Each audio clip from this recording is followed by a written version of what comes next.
Children of celebrities seemingly have it made, living in luxurious homes and spending their childhoods surrounded by glamorous people. But that was not enough to keep Redmond O'Neal, the only son of Ryan O'Neal and Farrah Fawcett, out of jail.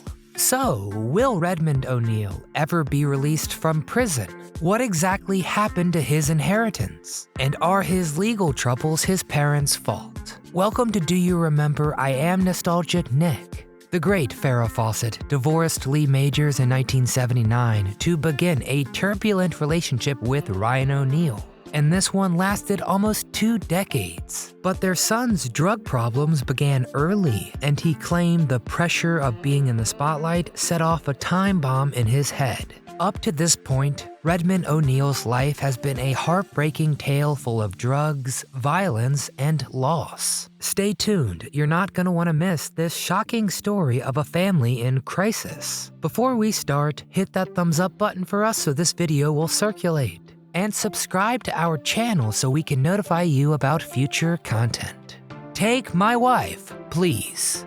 Lee Majors was headed to Canada to shoot a movie in 1979, and he asked his friend Ryan O'Neal to, quote, take Farrah to dinner one night while I'm gone because she'll be lonely. Whoops, it turned out to be a tragic mistake. After all, O'Neal was one of Hollywood's most notorious Lotharios, with conquests that included Diana Ross, Bianca Jagger, and Barbra Streisand. Ryan said that he and Farrah kissed until their lips were bloody on their first date, and by the end of their second one, her marriage was finished. Before getting involved with Fawcett, O'Neal had 3 children from 2 previous marriages. He had Tatum and Griffin with his first wife Joanna Moore, and Patrick with Lee Taylor Young. We'll be discussing those ill-fated marriages shortly. A chip off the old block. Redmond James Fawcett O'Neal was born in 1985 and was presumably named after Redmond Barry, the character Ryan played in Stanley Kubrick's adaptation of the 19th century novel Barry Lyndon.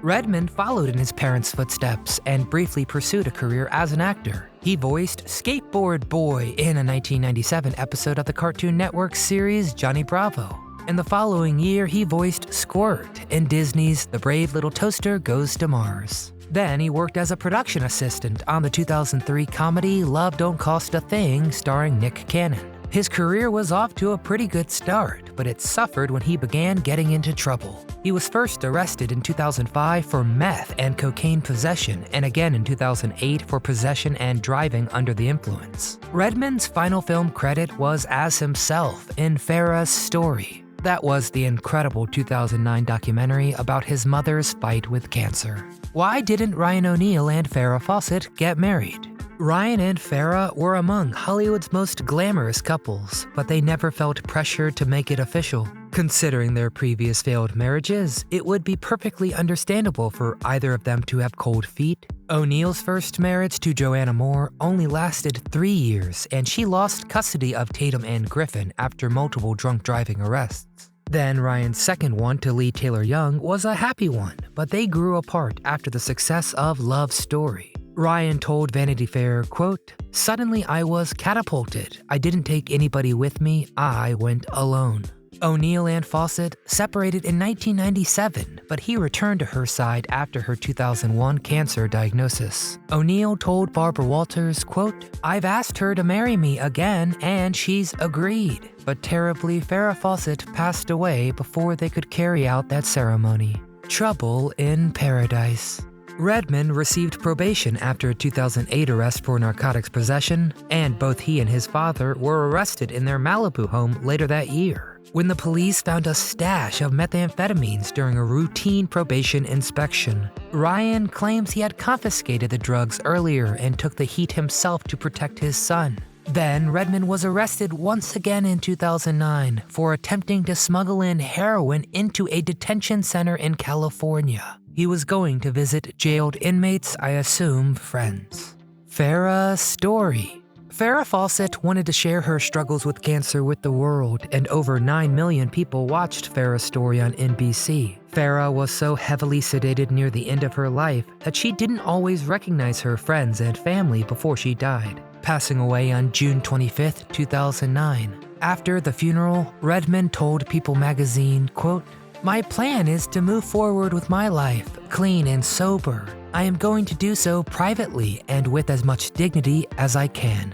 What happened to Redmond O'Neill's inheritance? Farrah Fawcett left most of her $4.5 million estate exclusively to Redmond in a trust administered by her business manager Richard Francis. But Redmond is only allowed to collect the interest generated by the fund, and Francis is allowed to spend as much as he sees fit for his rehabilitation. According to Ryan, Redmond has been to rehab 13 times, including one extreme 18-month-long behavior modification program. But Griffin told Larry King that Redmond would frequently leave detox before the program was complete, and his father wouldn't pay the bill.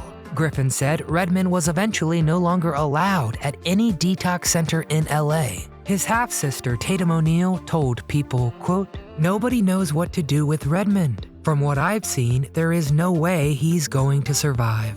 More trouble for Red." Ryan O'Neal told Vanity Fair that Redmond is a sap and a poor stupid boy who doesn't know how to be a thug, and he seemed to get caught no matter what he did. The boy was pulled over for running a red light in Santa Monica in 2011, and then of course sentenced to rehab when police officers found heroin in his car. After a 2015 probation violation, he was sentenced to 3 years in the California Department of Corrections and Rehabilitation. But his trial judge credited him for a year of time served, and he was spotted in public with his dad in 2016. In May of 2018, Redmond O'Neal went on a violent rampage through Southern California that ended when he allegedly robbed a 7-Eleven and threatened the clerk with a knife. He was charged with second-degree robbery, assault with a deadly weapon, and 2 counts of possessing a controlled substance. While he was in custody, police also tied him to 5 stabbings in the Venice Beach area, even being charged with attempted murder. And during the trial, he claimed he was compelled by voices that told him he should kill someone.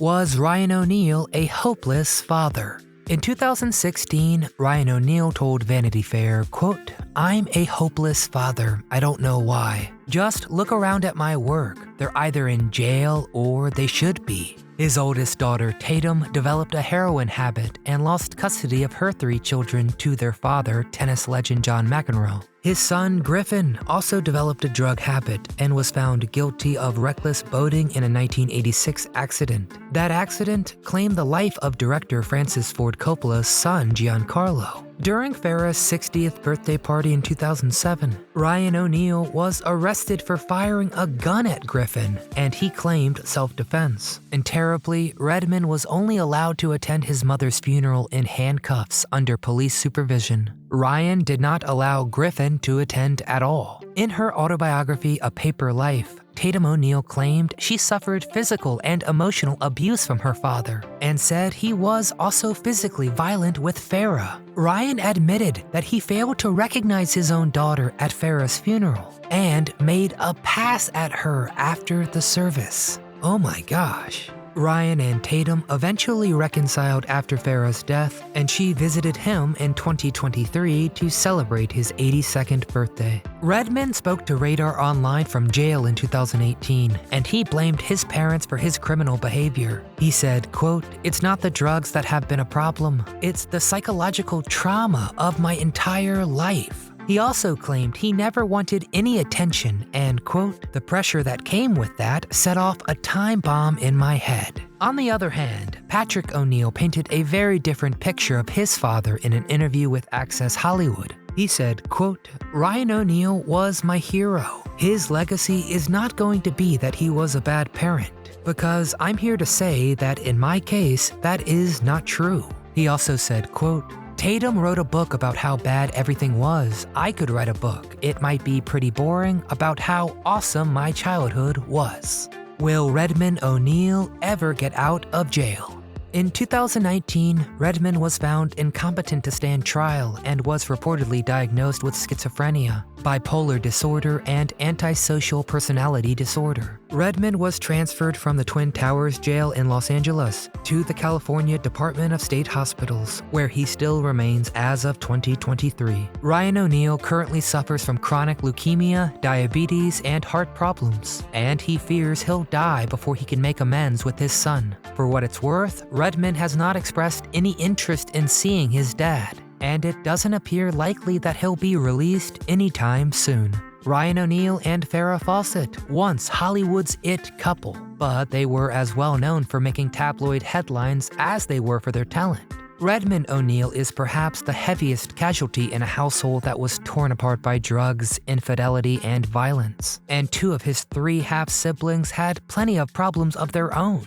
Griffin O'Neal claimed his father was a very abusive, narcissistic psychopath who gave him cocaine when he was 11 years old and enabled Redmond by providing him with drugs and cash. Ryan admitted his own use, but disputed Griffin's claims by saying, quote, "I didn't share my cocaine with anyone. You know the prices." Yup, that is super convincing, Ryan. If Griffin's claims are true, it certainly begs the question of whether or not Redmond was doomed from the start. Was Ryan O'Neal a bad dad? Did his kids ever get a fair chance? Did Farrah do the right thing by leaving her estate to her troubled son? And finally, get in the comments and tell us some other famous celebrity kids who had an interesting life. Maybe we'll make a video on one of them next. If you enjoyed our deep dive, give it a thumbs up, it really helps. Subscribe to our channel so you never miss a memory. And from all of us here at Do You Remember, we want to sincerely thank you for watching.